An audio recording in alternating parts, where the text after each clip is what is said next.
মার্কিন যুক্তরাষ্ট্রের global positioning system বা জিপিএসের একচ্ছত্র আধিপত্যকে চ্যালেঞ্জ জানাতে নিজেদের তৈরি নেভিগেশন সিস্টেম বেইদুকে ঢেলে সাজানোর ঘোষণা দিয়েছে চীন। বেইজিংয়ের লক্ষ্য কেবল প্রযুক্তিগত উৎকর্ষ নয়, বরং বিশ্বজুড়ে এই পরিষেবাকে ছড়িয়ে দিতে আন্তর্জাতিক নেভিগেশন বাজারে শীর্ষস্থান দখল করা।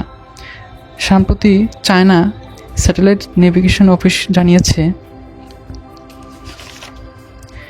কক্ষপথে থাকা বেইদু স্যাটেলাইটগুলোর কার্যক্ষমতা বাড়াতে একটি বিশেষ ইন অরবিট আপগ্রেড প্রক্রিয়া শুরু করা হয়েছে। বর্তমানে মহাকাশে বেইদুর একটি সক্রিয় স্যাটেলাইট রয়েছে। নতুন এই আপগ্রেডের মাধ্যমে স্যাটেলাইটগুলোর সিগন্যাল দক্ষতা এবং ডেটা নির্ভরতা আগের চেয়ে অনেক গুণ বৃদ্ধি পাবে।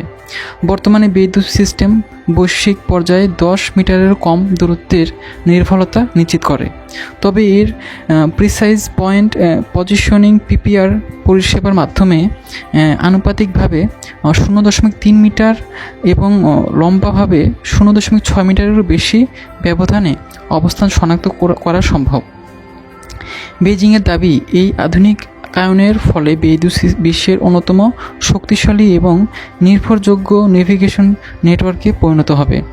চীনের মহাকাশ বিজ্ঞানীরা 2035 সালের মধ্যে পরবর্তী প্রজন্মের বেইদু তৈরির লক্ষ্যমাত্রা নির্ধারণ করেছেন।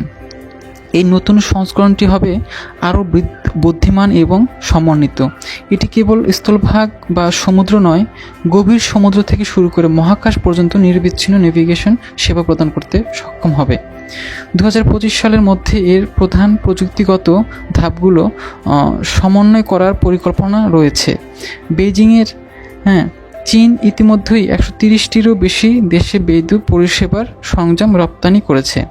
বিশেষ করে এশিয়া ও আফ্রিকার দেশগুলোতে এর জনপ্রিয়তা বাড়ছে।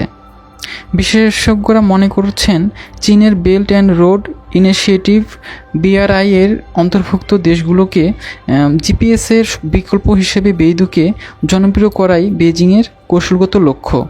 এর ফলে নেভিগেশন চিপ, সফটওয়্যার এবং অবকাঠামো খাতে চীনের কয়েক বিলিয়ন ডলারের বাজার তৈরির সম্ভাবনা দেখা দিয়েছে। বিশেষজ্ঞদের মতে, নেভিগেশন সিস্টেমের এই আধিপত্য কেবল প্রযুক্তিতে সীমাবদ্ধ নয়, এটি সরাসরি ভূরাজনীতির সঙ্গে যুক্ত। সামরিক এবং বেসামরিক উভয় ক্ষেত্রেই জিপিএসের উপর নির্ভরতা কমিয়ে স্বাবলম্বী হওয়ার পাশাপাশি মিত্র দেশগুলোকেও নিজেদের বলয়ে নিয়ে আসতে চাইছে চীন। উল্লেখ্য, 2000 সালে প্রথম পরীক্ষামূলক যাত্রা শুরু করলেও 2020 সালে বেইদু 3-এর মাধ্যমে চীন পূর্ণাঙ্গ বিশ্বব্যাপী পরিষেবা দেওয়া শুরু করে। জিপিএস রাশিয়ার গ্লোনাস ও ইউরোপীয় ইউনিয়নের গ্যালিলিওর সাথে পাল্লা দিয়ে বেইদু এখন বিশ্বের অন্যতম প্রধান 4টি নেভিগেশন সিস্টেমের একটি। দর্শক, আমাদের এই চ্যানেলটি একটি তথ্য বিনোদন ভিত্তিক চ্যানেল। যারা ইউটিউব থেকে দেখছেন তারা চ্যানেলটিকে সাবস্ক্রাইব করুন, আর যারা ফেসবুক থেকে দেখছেন তারা পেজটিকে ফলো করুন। আর ভিডিওটিকে লাইক, কমেন্ট, শেয়ার করে আমাদেরকে অনুপ্রাণিত করুন। এতক্ষণ আমাদের সাথে থাকার জন্য অসংখ্য ধন্যবাদ।